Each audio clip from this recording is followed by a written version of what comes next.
En Perú ahora hay negocios que no abren por miedo, rutas que cambian e incluso personas que viven en tensión esperando una llamada que no quieren recibir, pues la extorsión se ha convertido ya en una rutina.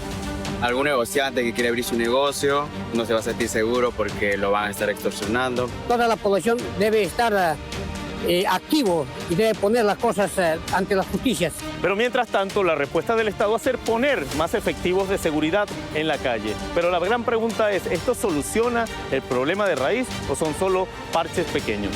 Sí estoy de acuerdo con que los militares salgan a la calle y sobre todo que les den el poder, la autoridad. Creo que muchos de nosotros sabemos que probablemente la policía no haga mucho al respecto, pero yo sí me animaría a denunciar. Hoy estamos en Lima para debatir si de verdad se le están buscando soluciones profundas a la criminalidad y a la extorsión o son solo respuestas sin fondo. Pongamos las cartas sobre la mesa. Había ya extorsión a finales de los 90. Entonces es algo que ha venido creciendo, se ha trasladado a Lima. Lo que ya no podemos hacer es ver el crimen organizado o la extorsión como una cuestión aislada, sino como un sistema criminal mucho más complejo. Esto ha proliferado porque el Estado es débil. No tiene un marco legal permisible.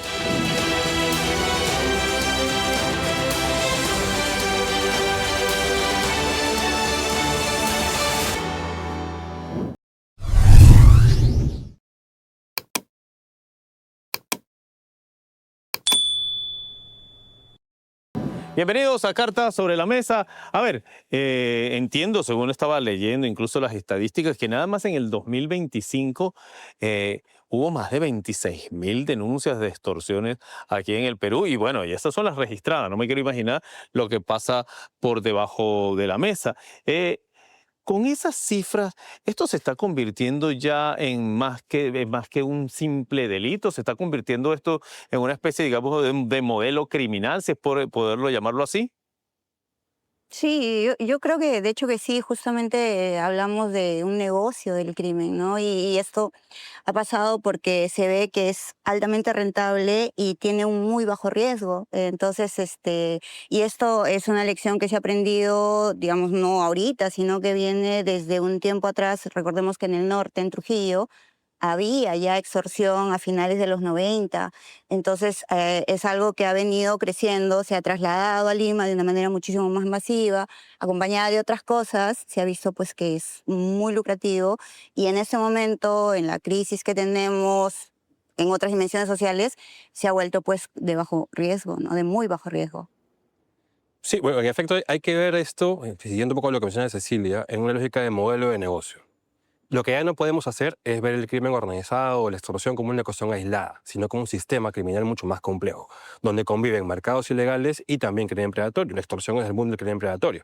¿Por qué? Porque implica una enorme posibilidad de generar recursos, dinero, extrayéndolo a través de extorsiones, asaltos, secuestros, o generando valor, aunque parezca contradictorio, con mercados como la cocaína, como la minería, como el contrabando. Entonces, esa confluencia nos lleva ya no a pensar en cosas aisladas, sino en modelos basados en sistemas criminales, donde los actores no se dedican a una sola cosa, sino que diversifican actividades delictivas. Y eso viene siendo lamentablemente muy rentable, ¿no? ¿Y esto a quién está perjudicando más, no? ¿Quiénes son las personas, digamos, vamos a ponerlo, digamos, digamos, infraestructura y modelos económicos y la gente de a pie? Pero empecemos con el peruano de a pie. ¿A quién está perjudicando esto más? Pues, más está perjudicando a los emprendedores, ¿no? Al bodeguero, al transportista, a todos aquellos que de una u otra manera se hacen esfuerzos para ganarse el pan de día a día. Pero más que todo, esto ha proliferado porque el Estado es débil, no tiene un marco legal permisible que sin darse cuenta, por cuidarse los que están en el poder, no han favorecido a que las bandas criminales y las organizaciones criminales se den cuenta de que el Estado está prácticamente arrinconado. Sobre todo hablemos de la policía, fiscalía y el Poder Judicial. Entonces les hace más fácil actuar porque el Estado no reacciona, no porque no pueda, sino porque no quiere, ¿no? Entonces, lo que decía acá Cecilia es de que, por ejemplo, las bandas y organizaciones criminales dicen bajo riesgo, pero alta ganancia. Entonces, bajo riesgo para ellos. ¿No? La policía, la ley no le permite, no hay coordinación eficaz, está debilitada, no hay escuchas, el Estado no invierte en tecnología, no hay leyes que los hagan, que los operadores de justicia actúen más rápido, más contundentes y sean eficaces. Entonces, los criminales dicen, no, este es rentable, ¿no? Poco riesgo, y así el que se perjudica más ya no es el empresario, no es las grandes empresas porque tienen dinero para protegerse, seguridad, cámara. Pero el que más se perjudica, ¿quiénes son? El bodeguero, el transportista. Mire, el sistema de transportes ahorita prácticamente está casi colapsando, no porque, al margen de que ya tenemos una infraestructura caótica, por el miedo. Porque la gente no quiere salir a trabajar.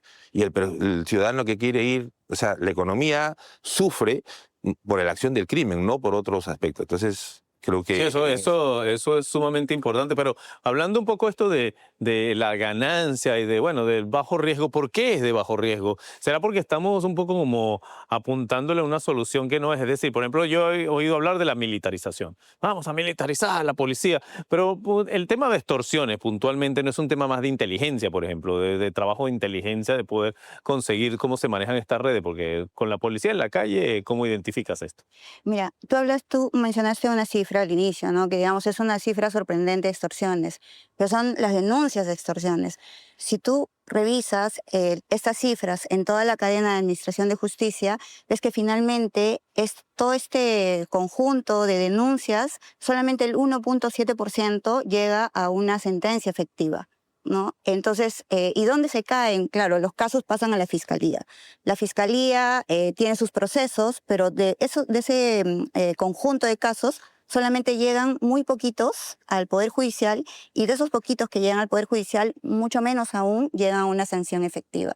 Entonces, esto da la sensación, no solamente pues, en la sociedad, sino sobre todo a quienes delinquen, a quienes extorsionan, que cuando lo hacen no pasa nada, ¿no? A eso nos referimos cuando hablamos de bajo riesgo, porque no existe una sanción.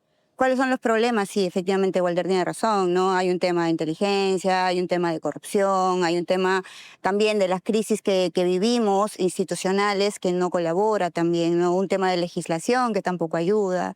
Por eso es que también hablamos del bajo riesgo de este delito, ¿no? Y en ese escenario, no solo, además del bajo riesgo, que es un asunto que se ha discutido ya mucho, también hay mucha oportunidad, por lo menos en dos niveles, ¿no? Nivel 1, el Perú es un país ampliamente informal. 7 de cada 10 trabajadores trabajan en la informalidad.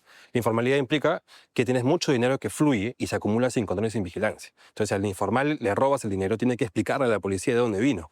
Y eso es una barrera importante para denunciar, además del temor que existe. Entonces, esa cantidad de dinero es un espacio de oportunidad Sí, muy claro, grande. y les iba a preguntar, ¿y hay una ley puntual? Es decir, cuando a mí alguien me extorsione, me dice, mira, me tienes que dar 3.000, 5.000, 10.000, 20.000 soles. Y yo qué digo, no, lo voy a ir a denunciar. Cuando voy a denunciarlo, ¿qué digo? Mira, el crimen, el delito es el de tal cosa, está prescrito. ¿Qué tipo de delito es? ¿Está prescrito como delito? ¿O te va a decir el policía, bueno, usted es bien tonto si deja que le saquen plata? Me explico, eso es algo que tiene una legislación clara y tú lo puedes ir a denunciar basado en el artículo del Código Civil o Criminal tal o Código Penal. Ah, sí, claro, ¿no? Sí, existe el tipo penal de extorsión, ¿no? Que está dentro de todo este grupo de delitos patrimoniales. El Es un problema, delito patrimonial, tal claro, cual está festival. dentro de delito. Y hay un tema adicional que es como, que ella que pregunta sobre este tema de la legislación. O sea, la extorsión viene muy, muy de la mano con el sicariato, ¿no? Porque, claro, es el paso siguiente, si no extorsionan, tú revisas los medios nacionales y ves pues que hay casos de sicariato a cada instante. Justamente un caso de eso se bajó a la presidencia hace poco, ¿no? Entonces, la legislación, de acuerdo al Código Penal peruano, dicta incluso cadena perpetua en casos de sicariato, ¿no? Que es una modificación que se hizo el 2025, el año pasado nada más. Entonces, claro, hay ciertas circunstancias para que dicte la cadena perpetua, ¿no? Porque lo regular es 30 años. Pero cuando revisas las cifras de cuántas personas están efectivamente en prisión por sicariato, son poquísimas. O cuántas personas son denunciadas por sicariato, son poquísimas, ¿no? O sea, entonces, ¿cuál es el problema ahí? ¿Dónde está la gran brecha, ¿no? Que es el tema probatorio. O sea, todo el proceso penal, en realidad, ¿no? O sea, el tema probatorio es que tú tienes que probar que ha sido un pago, que has recibido una orden y algunas otras circunstancias más para que puedan procesarte por sicariato. Y si no, optan por lo más fácil, no fácil, digamos, lo más seguro de procesar, que es homicidio calificado. Entonces ahí también ya hay un tema, ¿no?, de legislación que no ayuda, ¿no? Sí. Y se ha identificado ya digamos, un patrón en particular, porque por ejemplo en otros países siempre se habla, por ejemplo, de los penales, ¿no? De las cárceles, que eso, no, bueno, normalmente los cabecillas de estas bandas operan desde allá, y entonces hay toda una complicidad interna también, en donde pasan información, incluso se pasan hasta tecnología, teléfono, chip, y dan órdenes desde allá. ¿Eso existe acá? Para comenzar, teniendo en cuenta la respuesta anterior que me dijiste, la militarización no es la solución, pienso. Definitivamente no. Ellos tienen otro rol. No, nosotros no podemos pretender eliminar o reducir las cifras de la extorsión o del crimen militarizando al país, lo que ellos tienen otro papel. Al contrario, les haríamos un favor porque los militares pueden hasta cometer excesos y abusos y los victimizamos. Y bien lo decía acá Cecilia, es que, por ejemplo, ¿no?, la debilidad probatoria. Si nosotros no tenemos, la policía no hace un trabajo de investigación, la fiscalía no va a poder acusar y mucho menos el Poder Judicial va a poder sentenciar. Entonces, y si de repente los mandamos por delitos menores o con bajas penas en las cárceles. Y tú decías, ¿no? Las cárceles se convierten en prácticamente universidad o centro de operaciones, porque adentro está, y lógicamente, si a eso le unamos la corrupción que existe dentro del poder, o sea, ¿qué estamos hablando? Entonces, esas leyes, si nosotros las analizamos, están hechas justamente porque en las investigaciones últimas que hicimos desde FICOP, empezaron a darse cuenta los que están legislando y los que están en el Ejecutivo que eran contra ellos. Empezaron a darse cuenta y la modificaron y la han puesto como... Pero antes cuando hemos hecho muchísimos trabajos, nos aplaudían. Entonces, más se preocuparon en que si eso lo podemos utilizar para ellos rastrearlos en sus lobbies, en sus organizaciones. Sí, claro, ¿te das cuenta? Entonces, mira la importancia y por eso que está ahí. Esperemos con este nuevo Congreso que se apruebe. Pero la propuesta todavía está allí. No, lógicamente, ¿no? Entonces esperemos que con eso, y eso va a potenciar la investigación, va a servir para que el policía haga mejor sus trabajos, queremos que se modifiquen y que se restaure la legalidad, regresando al estado normal anterior de las leyes que estaban vigentes, se potencie con esto. ¿Por qué? Porque hoy en día el delincuente emplea mejor la tecnología que los mismos policías, ¿te das cuenta, no? Están mejores Hasta las leyes también. Comentando un poco lo que dice el coronel, sin duda alguna el marco normativo es sumamente relevante, ¿no? Pero también consideramos que tenemos una policía, una fiscalía que tiene muy pocas capacidades operativas para poder trabajar. ¿Cuántos equipos existen en este momento en la DIRINCRI para poder hacer lectura de los celulares que son incautados? ¿Cuántos teléfonos están en cola esperando poder ser escaneados por el sistema para poder identificar, hacer justamente lo que se menciona, ¿no? Que se le pueda pasar a una análisis de red y ver cuáles son los vínculos que existen, ¿no? Todo eso es carente. En este momento hay un dato que nos parece espantoso, pensando justamente en la capacidad de reacción de la policía ante un hecho como la extorsión o un sicariato, ¿no? 9 de cada 10 policías no tienen una radio. 9 de cada 10 policías que patrulla no tienen una radio. Entonces, si en un momento llaman a un policía porque hay un atentado contra un bus, un transporte público, va a tener que comunicarse por celular o por WhatsApp. Entonces, eso es inoperativo. O sea, el operador de terreno no tiene capacidades. Y súmenle a eso un montón de brechas más respecto a capacidades de inteligencia y demás asuntos que son una barrera grande. Al final, entonces, ¿cómo empieza uno a tratar de corregir este fallo, no? Porque, bueno, siempre sale el ejemplo de El Salvador, pero bueno, El Salvador fue muy, digamos, puntual en en cómo solucionarlo. Se metieron, agarraron a todo el que tenía tatuaje, no tatuaje, y lo metieron en una cárcel y después averiguamos a ver cuántos, o sea, cayeron por inocentes o no. Pero la realidad sí dicta que El Salvador cambió, el país cambió. El coronel decía hace rato también cómo este tipo de prácticas también afecta incluso la economía del país, porque al final termina favoreciendo a este tipo de prácticas y al final el país económicamente es el que sufre porque la gente no quiere trabajar, porque la gente no quiere lanzarse un nuevo negocio, porque no quiero abrirme una tienda, no quiero salir a trabajar. ¿Por dónde se empieza a solucionar esto? ¿Con mano dura, con más inteligencia, que lo estábamos conversando? Pero ¿cuál es la fórmula? Bueno, considero de que debemos modificar las leyes actuales, porque el policía no puede hacer bien su trabajo si no tiene una adecuada ley que respalde su accionar. La Fiscalía y el Poder Judicial. Y retornándolo justo a lo que decían acá, por ejemplo, ¿no? Oye, al elevarse el estándar para probatoria para organización criminal y que las penas sean más elevadas, insisto que lo hicieron pensando en ellos, no en los criminales que hoy ya nos azotan en las calles, prácticamente se les hace más fácil a los criminales. ¿Por qué? Porque como decía, las banditas, ¿no? Los que se aventuran, si son capturados, van a tener unas penas simplemente por extorsión o por, ¿no? Por extorsión, básicamente, ¿no? Estamos hablando de extorsión. ¿Por qué? Porque si tú quieres probar el tema de banda organizado, crimen organizado, los estándares son altos. Pero la policía no va a poder hacer ese trabajo por las leyes que tiene. Entonces, es como querer castigar al formal, ¿no? Por ejemplo, también ¿qué hace? Por ejemplo, dicen a las empresas, se formalizan, la ciudad le cae encima. Entonces, ¿qué hace? Hay mucho informal.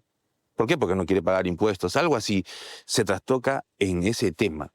Entonces se proliferan las banditas, los que se quieren aventurar porque ven, como dicen en la esquina, oye, mire, si esto es porque lo hacen, porque mira, la policía no les hace nada, no les hace nada y sigue. Y porque se conectan entre bandas, entre barrios, por ejemplo, las pandillas, dicen, oye, ¿sabes que yo acá estoy controlando esta zona? ¿Y te va bien? Sí, entonces hacen lo mismo acá. ¿Te das cuenta? Entonces, la solución está primero en el marco normativo. Sin eso es prácticamente Para empoderar un poco más a la policía y a los operadores de organismos justicia. Y a eso hay que agregar una cosa que en el modelo Bukele se pierde de vista, ¿no? Pero claro, lo que es más visible es la captura de los tatuados y demás temas, que es un tema por el cual no podemos no estar de acuerdo, muy discutible. Pero lo que también ha habido de por medio es una inversión muy fuerte en su policía para poder obtener operaciones. También hubo una purga en la policía muy intensa para tener alineamiento. Y además alineamiento de la Fiscalía y del Poder Judicial. Entonces, no solamente es un asunto de salir a capturar a todo el mundo, sino que si no tienes alineado a todo el sistema de seguridad y justicia, es muy complicado. Igual, guardando las distancias con El Salvador y sus particularidades. Pero si tú no trabajas coordinadamente, policía, fiscalía, por lo menos, no tienes ninguna posibilidad. Y de hecho, cuando nos ha ido bien, nos ha ido bien porque hemos formado equipos, mi coronel lo conoce bastante bien, equipos técnicos, equipos de tarea, donde la labor del binomio policía-fiscalía ha sido interesantísimo y ha sido muy potente, hasta que tocó los callos inadecuados. Pero eso de lo que, bueno, ahí, hablando así un poco de la justicia peruana, así un poco ya más en general, porque hablábamos la semana pasada de todo el panorama político que se está viviendo y al peruano de a pie le inquieta la inseguridad de manera muy primordial. Es uno de los temas más candentes del momento aquí en el Perú. Yo creo que al peruano tú le preguntas y parece que está más preocupado por su seguridad que incluso por la misma economía, porque al final como que, bueno, de alguna manera conseguimos dinero trabajando. Pero más en un plano un poco más abierto, la justicia peruana pareciera que quiere dar la impresión de que es muy eficaz, ¿no? Lo vemos mucho en el tema político, a cada rato están procesando presidente, congresista. El día de las elecciones, el mismo día salieron a arrestar a no sé quién del sistema electoral que no había abierto las calles. O sea, dan la impresión en el mundo de, no, es que la justicia en Perú, ahí, es que el peruano es bravo, ahí, ¿no? ¿Tú te crees que tú vas...? ¿Es cierto? ¿Eso es una pantomima de la imagen de justicia aquí en Perú? Sí, tal cual. Mira, sí te mencioné esta cifra, ¿no? Es 1.7% de todas las denuncias por extorsión que llegan a una sentencia firme. Es decir, todo este grupo, ya vamos a suponer que de todas las denuncias que existe, la mitad sean pues de personas que son culpables. Pero ni siquiera esa mitad llega a un proceso final, ¿no? Entonces, la justicia, al menos en ese caso, no funciona. Sí, en esencia es muy performativa, ¿no? Un término creo que correcto para esto es decir que es pura performance, ¿no? Y te pongo un caso concreto en el caso, por ejemplo, de elecciones, ¿no? Uno de los temas más vistos en elecciones ha sido el tema de la pena de muerte, ¿ya? Poner en marcha la pena de muerte en un país como el Perú te toma por lo menos 20 años para llegar a una ejecución. 10 de adecuación político-normativa, salir de la corte y demás asuntos, y por lo menos 10 para un proceso complejo que implica sentenciar a una persona en un sistema de justicia como el nuestro. Entonces la gran pregunta es, esa medida, esa propuesta, ¿qué tiene de efectivo para solucionar el problema hoy día? Si la primera ejecución, en el mejor de los casos, y en el más justo de los casos, va a ocurrir en 20 años. Entonces tenemos medidas como esa, ¿no? 10.000 motos, tenemos cosas así muy grandilocuentes. Claro, lo político te da espacio a mucho maximalismo, ¿no? Pero en la práctica, ninguna de las medidas de esa naturaleza aterrizan algo concreto de hoy. Y si comparas en el discurso que hubo por el debate presidencial, o sea, todos salían con el tema de la pena de muerte, pero reviso sus planes y en sus planes no están. O sea, por eso es que sí, pues es performativo. Es que lo que pasa es que la ciudadanía quiere no le importan los procesos, no quiere efectividad del Estado. Dice, no, yo quiero que elimines a este ladrón, a este extorsionador, a este secuestrador, a este asaltante. No le interesa si lo haces de la buena o mala forma. Lo que quieren es librarse del problema. Pero si tienes a una policía diezmada, a una fiscalía diezmada, miren, los presupuestos, al margen de quién esté al mando de la FN o del comando de la policía o del Poder Judicial, los presupuestos que nos dan justamente a los que investigamos, no al Poder Judicial tanto, policía y fiscalía. La policía no tiene pliego, autonomía en pliego, por ejemplo, como lo tienen las Fuerzas Armadas. La fiscalía está sujeta siempre a que le den los presupuestos a cuentagotas. ¿Por qué? Porque si queremos buenos fiscales, queremos abogados que se conviertan en fiscales para que hagan un buen trabajo con riesgo, porque el binomio policía-fiscal funciona. Te lo digo yo por experiencia. Años hemos trabajado y con las leyes anteriores hemos sido eficaces. Si ahorita esas leyes estarían vigentes, déjame decirte que ahorita los policías por el policía peruano, somos muy buenos, muy buenos. Entonces, la inversión del Estado debe ser en buena policía, pero en el shock de inversiones también de tecnología, pero como digo, te dije hace un rato, el criminal invierte y usa mejor la tecnología que el Estado. Es una falta entonces un poco así ya para finalizar también de responsabilidad política al final, ¿no? Creo que pasa en todo el continente y a lo mejor, bueno, no vamos a lanzar culpas, pero definitivamente hay ciertos personajes con poder que no les interesa precisamente que se mejoren estas prácticas y obviamente que los organismos de seguridad tengan todas las herramientas para poder funcionar de manera efectiva, que al final es lo que quiere el peruano de a pie. El peruano de a pie quiere salir a la calle y de repente déjeme terminar este programa con un punto muy conflictivo precisamente dentro ya del mundo de criminalidad, que quiero su opinión muy rapidita para los que nos están viendo. El uso de la migración para justificar el incremento de inseguridad en el Perú, ¿hasta qué punto ha venido siendo otra vez un fantasma, una cortina de humo utilizada por motivos políticos? Como en toda la región, ¿no? Como en toda la región ha sido el fantasma el cuco más funcional en términos políticos, ¿no? No hay ningún dato que te sugiera que la migración haya incrementado sustantivamente la victimización. Lo que sí es cierto es que hemos visto nuevas modalidades delictivas que son distintas y que desafían, de hecho, la lógica de inteligencia policial, porque son cosas nuevas, ¿no? Pero además lo que también ocurre es una alta movilidad regional. Un sicario hoy día puede matar a alguien acá en el Callao y estar mañana en Caracas o estar mañana en Bogotá con mucha facilidad. Es un tema de movilidad, como ocurre con muchos otros fenómenos, ¿no? Pero en estricto no es un asunto que realmente demuestre que tenga un impacto en la extensión, digamos, del fenómeno criminal, ¿no? No, y esto tiene una base social, ¿no? O sea, digamos, en toda la historia de la humanidad siempre se ha temido al que viene de afuera, ¿no? O sea, digamos, porque subvierte tu orden social, etcétera, etcétera. Entonces yo creo que eso ha sido usado de una manera bastante perversa ahora, ¿no? Criminalizando el tema de la migración, porque efectivamente, ¿no? O sea, no hay datos que te digan que ha venido, por ejemplo, la extorsión con la migración extranjera, ¿no? O sea, teníamos una extorsión ya desde los finales del 90 en el norte del Perú que ha venido, digamos, que ha sido combatida por la policía. También tenemos grupos criminales muy conocidos en el norte y no es algo pues que ha venido con la migración extranjera, que sí han habido, digamos, incorporaciones de algunas modalidades o algunas prácticas un poco más violentas, efectivamente, pero no es de toda la población migrante, ¿no? Sino de ciertos grupos por justamente que no se tenía, digamos, rigurosidad en el tema del control migratorio, ¿no?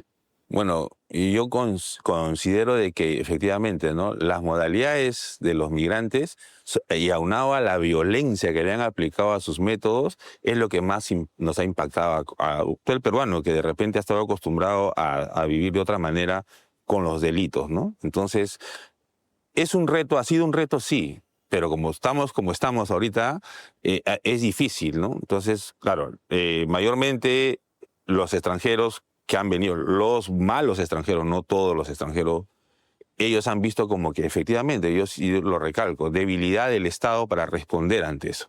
Entonces, ¿qué hago? Oye, acá la plaza está buena, ¿no? Entonces empiezo, incluso llamo, esa es la frase, ¿no? ¿no? Entonces llamo a mi, oye, acá esta zona vente está, para acá, ¿no? Claro. Entonces, hay que ver, al margen de ver si tiene mucho que ver la migración, pero ¿cómo respondemos nosotros como Estado? un Estado sobre todo. Yo creo que ha quedado muy claro que es necesario pues, la participación política en ese sentido, pero más que nada por un tema de legislación y de oportunidades y de herramientas para los organismos de seguridad que al parecer también son de los más desprotegidos en este momento y no le va a facilitar obviamente su trabajo para poder erradicar al menos de alguna manera la criminalidad. Les agradezco muchísimo, coronel, Nicolás, Cecilia, por haber venido hasta acá. A ustedes los espero la próxima semana por aquí. Vamos a continuar en Perú con Cartas sobre la Mesa. Y no es un tema de incapacidad, sino es un tema de falta de voluntad política. Sí denunciaría, a pesar que sé que va a ser muy complejo que me hagan caso. Yo sí denunciaría. Lo que pasa es que tenemos que luchar contra ese flagelo sin amilanarnos y dando realmente confrontación a este flagelo.